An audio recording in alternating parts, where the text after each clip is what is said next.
उनमें लाइनें वैसी है कि भाई वो दिखने में कैसी दिखती है, तो पूनम रो चांद है, सुबह रो सूरज है, सरोवर रो हंस है, चावल रो चौथो दाणो खावे, फूंकरी मारी आकाश में उड़ जावे कि, कि पूनम के चांद की तरह सुबह का जैसे सूरज उग रहा हो, जैसे कोई सरोवर का हंस हो, खाना केवल चावल का चौथा ही दाना खाती है, इतनी दुबली है कि फूंक मारे तो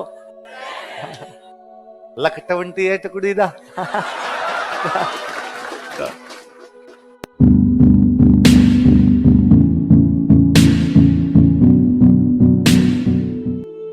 दास गार्डन की बुक है अचलदास खिंचरी वचनिका।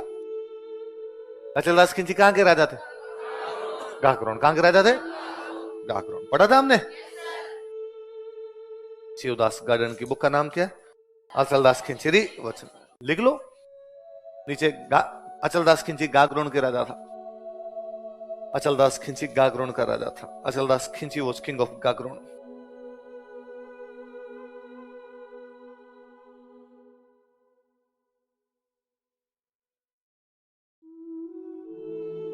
अचलदास खिंची गाकरोन का राजा था। अचलदास खिंची वॉज किंग ऑफ गाकरोन। अचलदास खिंची था ना, अचलदास खिंची की शादी की हुई थी कुंभा की बहन के साथ। कुंभा पढ़ते हैं अपने? तो कुंभा की एक बहन थी, उसका नाम था लाला मेवाड़ी। क्या नाम था भाई? मेवाड़ की राजकुमारी थी। कुंभा कहां का राजा? मेवाड़। तो मेवाड़ का राजा इसलिए क्या हो गई? मेवाड़ की राजकुमारी इसलिए मेवाड़ी।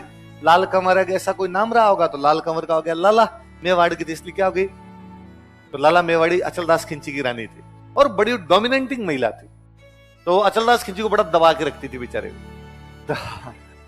और उसने अचलदास खिंची कह रखा था, उस लाला मेवाड़ी उसकी पहली रानी थी, पटरानी थी। जैसे अपने पढ़ते युवराज की पहली शादी के समय जब पहली शादी हुई होती, पर उसने शादी करने के बाद उसने कहा कि जिसने मेवाड़ शादी कर ली वो छोटी मोटी जगह तो क्या ब्याह करेगा, इसलिए और कहीं शादी करने की आवश्यकता। तो अचलदास खिंची के बेचारे को एक ही रानी थी। फिर कहते हैं एक बार कोई एक संगीतकार भाई बहन थे, वो घूमते घूमते घूमते घूमते गागरोन आ गए। तो गागरोन आए और गागरोन दरबार के अंदर उन दोनों बहन भाइयों ने बहुत अच्छे गीत गाए, बहुत अच्छे दोहे सुनाए। वो बहन जो थी वो बहुत अच्छी वीणा बजाती है, बहुत अच्छी वीणा बजाती है। अचलदास खिंची बड़ा राजी होता उन बहन भाई से। अचलदास खिंची उस लड़की को कहता है कि तुम मेरी बहन के समान हो, और बहन मैंने अब तक ये सुना था कि मारवाड़ की जो महिलाएं होती है वो 36 गुणों से परिपूर्ण होती है। आज तुम्हें देखता हूं तो लगता है कि वाकई तुम कितनी गुणशील हो, तुम्हें संगीत नृत्य नाट्य सबकी जानकारी है। तो वो लड़की जो थी उसने कहा कि राजा जब तुम मारवाड़ की महिलाओं की इतनी तारीफ कर रहे हो, मारवाड़ की लड़कियों की इतनी तारीफ कर रहे हो, तो क्यों ना तुम मारवाड़ से एक रानी ले आओ। अचलदास खिंची ने कहा बस में कहा है। और उसने ये तो नहीं कहा कि बस में कहा है, उसने कहा हाँ हाँ मुझे भी मारवाड़ में किसी राजकुमारी से शादी करनी है। कौन इतनी अच्छी राजकुमारी होगी जिससे मैं शादी करूं? उसने कहा लो इसमें क्या बड़ी बात है, मेरा जो गांव है, मैं जिस गांव से आई हूं वहां का जो सामंत है उसकी बेटी इतनी गुणवान है, उससे शादी कर लो। तो उसका गांव बताया जाता उस कहानी के अंदर। बीकानेर में गांव पड़ता है जांगड़ू। जांगड़ू की वजह से जांगल देश ये बोलते हैं, तो एक गांव का नाम भी है जांगड़ू। तो जांगड़ू में हमारे एक राजकुमारी है उमा सांखली। क्या नाम है? सांखला। सांखला राजा रहा होगा तो सांखलों की बेटी इसलिए क्या होगी? हाड़ाओं की बेटी हाड़ी, सांखलों की बेटी सांखली। उमा नाम रहा होगा तो उमा दे सांखली। क्या नाम हो गया?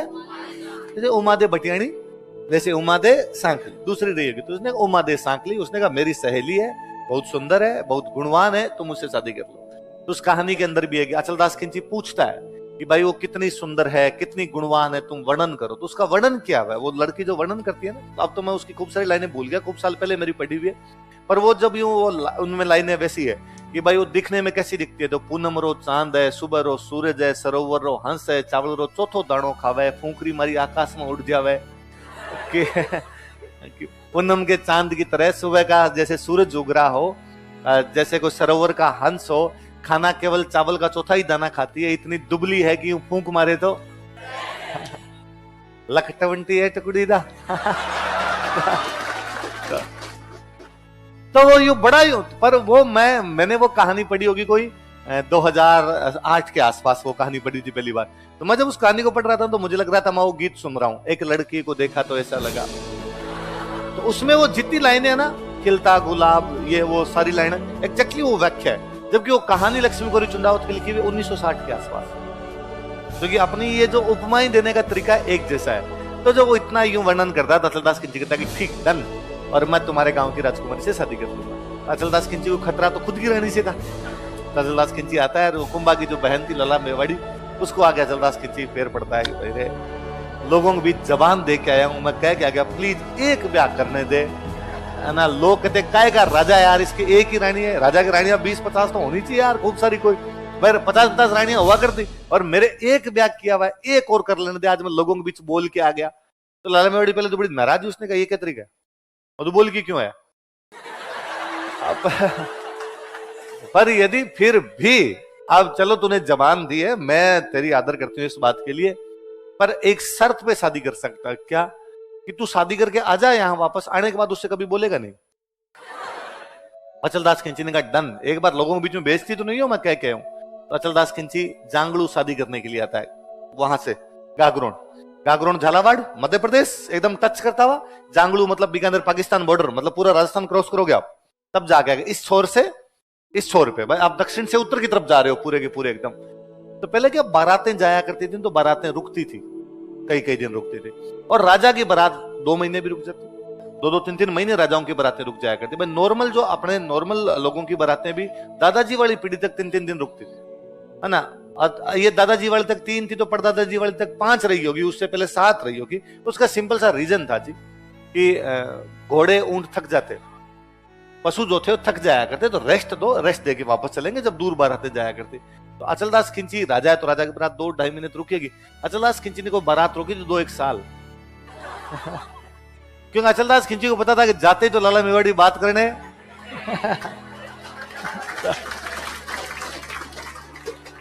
अचलदास खिंची इधर ही बैठ गया था, अपने वापस गए, मरने दो रे, क्या लाएंगे उधर जाके। और उमादे सांकली वाकई बहुत सुंदर थी, तो वह अचलदास खिंची यहीं पे।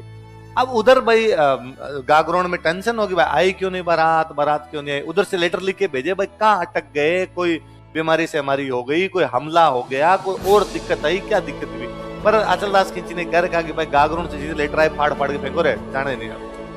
फाइनली लाला मेवाड़ी वहां से एक मंत्री भेजती है, पुरोहित जी भेजती है, पंडित जी भेजती है कि जाओ और जाके राजा से पूछो क्या दिक्कत है। पुरोहित आता है, आके राजा कहता है कि भाई तुम चल क्यों नहीं रहे, वापस चलना चाहिए तुम्हें। राजा ने कहा यार बारातें इतने दिन तो रुकती है यार, इसमें क्या है, थोड़े दिन तो और रुकते हैं। उसने कहा थोड़े 2 साल में बैठा, और मैं ना राज्य में घूम के आया, तू तो अंदर बैठा है ससुराल के अंदर, मैं राज्य में घूम के आया, लोग बात कर रहे हैं काहे का जवाई है, घर जवाई हो गया, यहीं पे आके बैठ गया, बेइज्जती नहीं होती यार ससुराल में आके टिक गए यहाँ पर, और तुम क्यों नहीं चल रहे, मुझे रीजन तो बताओ। तो अचलदास खिंची कहता है कि मेरा लाला मेवाड़ी को कहा हुआ है कि वहां आते बात बंद कर दूंगा, और ये बात मेरे सेट नहीं बैठ पा रही है। तो वो पुरोहित जी कहते हैं अच्छा दुख है पेट बतावे मत हो, कि बीमारी कुछ और है, इलाज उसका दूसरे प्रकार से करना चाहता है। तो उसने कहा अच्छा ये बात है ना, फिर अपने काम करते हैं, यहां से तो निकलते हैं, रास्ते में धीमे धीमे चलेंगे। अचलदास खिंची 2-1 साल लगा था रास्ते में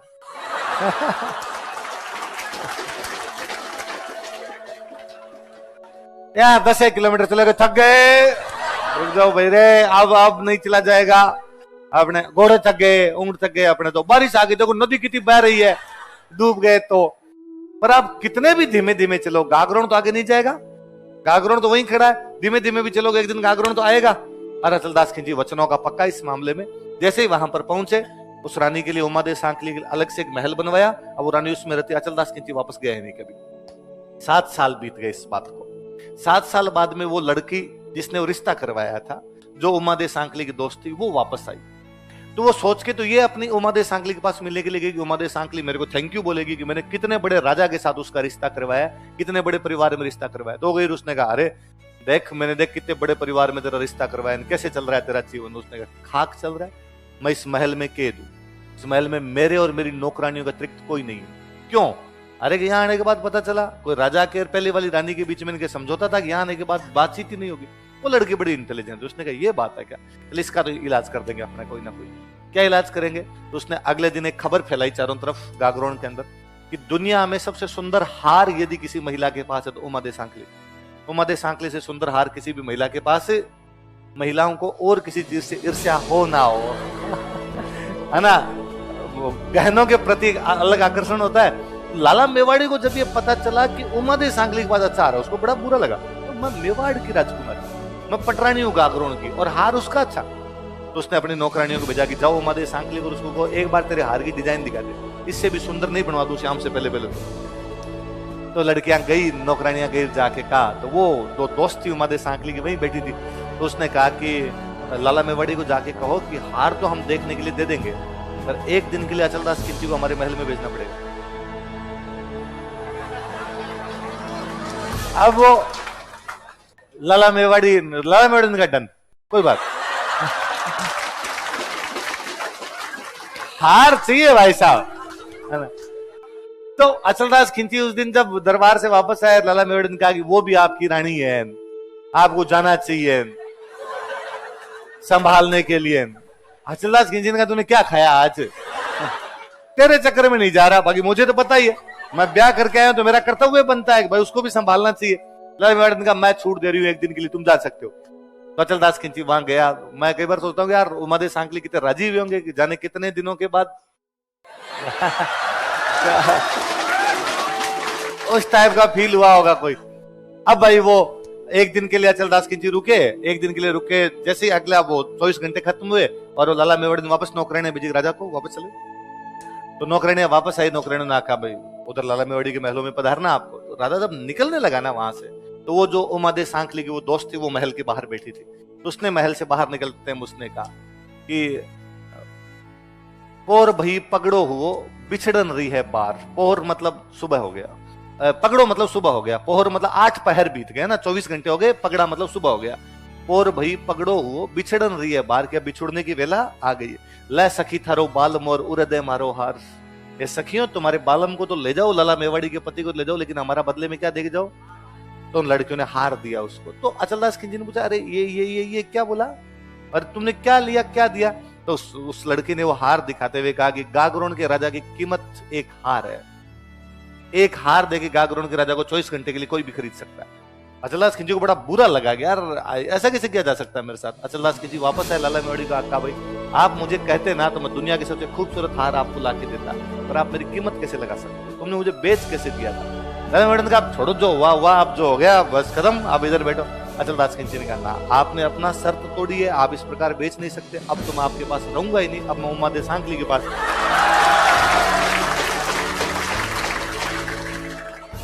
हाथों हाथ सामान पे की था उधर अचलदास खिलजी का। अचलदास खिलजी वापस चले गए वहां पर। तब मुझे वापस लगता है कि उमादेव सांकली ने पूछा अगर इतनी जल्दी आप तो अभी गए थे, हाथों हाथ कैसे आ गए। अचलदास जी ने कहा होगा कि तेरे लिए मैं सिग्नल तोड़ ताड़ गए। अचलदास खिलजी अलग राजा है, तो आप पढ़ना कभी लक्ष्मण चुंडावत की कहानी हो।